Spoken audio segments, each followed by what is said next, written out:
So, ayun na nga, ito yung part 2 ng ating Angry Ghost Month video, no? So, una, i-explain ko muna sa inyo ano nga ba yung Angry Ghost Month or ano nga ba or sino nga ba yung mga hungry ghosts na tinatawag natin.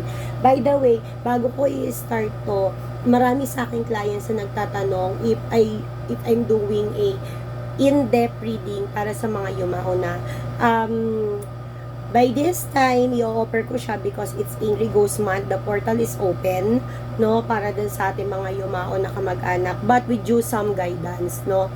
So, that's an in-depth reading. But it's different price kasi hindi din biro na tumawag or napakadelikado para sa mga kagaya namin na mediums na tumawag ng mga ganong klase ng reading or ng mga yumao na. Lalo na kung nananahimik na yung souls, no? But since the portal is open and chinecheck ko muna kung gaano kakailangan ni client, no, kung hindi ba trip-trip lang or talagang in need talaga, pwede natin tulungan, ano. But syempre, with payment because of the exchange energy na pwedeng mangyari dun sa akin, no. So, let's start. Sino ang hungry ghost na tinatawag?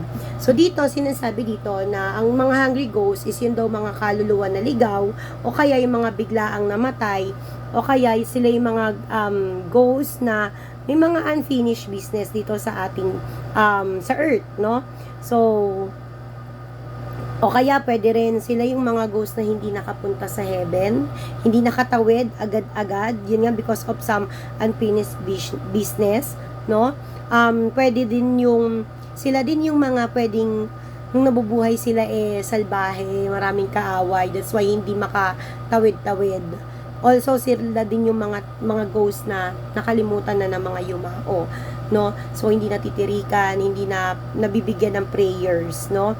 So, ano nga ba ang ghost month at kailangan ba itong mangyari at kailan ito nangyayari? So, ito yung nilist ko kasi yung mga common na tanong. So, binabasa ko na lang yung mga sagot na prepare ko for this video. No, so, dito, pinapakita dito or sinasabi dito na ang ghost month daw is nag-i-start ng August 4 up to September 2, no? So, August 18, yun yung peak ng ghost month, no? So, it's more likely, mas maganda talaga na magpabuka kayo for protection ritual. Also, ang ghost month is the 7th in the lunar calendar, no? And sinasabi din na ito daw kasi yung Hell's Gate or yung pagbubukas nga ng portal ng mga hungry ghosts, no, para pumunta sa earth for prayers. So kung may mga nakakapanood sa inyo nung pelikula na Coco, yung Mexican inspired, no, so it's by the tradition, totoo na every daw Souls Week or Souls Day is tumatawid talaga yung mga soul and they are asking for prayers and they are asking for candles para mag-guide sila or ma-light up yung path nila sa kanilang pupuntahan, no? So, ano yung mga pwedeng protection charms na pwede kong ma-offer sa inyo? But it's pre-order, ha? And it is done by a shipping o kaya by a lalamove. So, ito yung mga Chongquay amulet, anti-evil eye bracelet, Quan Kong, mga Chongwei protections, incense, ito yung kasama dun sa ino-offer ko na 888 ritual and reading. Incense every night, gagawin ko siya by your name. No, food dogs, monkey king, black onyx, black obsidian, piao, and black tourmaline, also the rhino amulet. So sila yung mga pwedeng makapagtaboy ng angry ghosts or mga bad luck na pwedeng pumasok sa atin this ghost month. So ano yung mga dapat nating iwasan during this ghost month?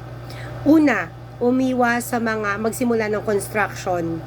Bago pumasok ang August 4, nakakapag-start na ng construction, ituloy ito, sige.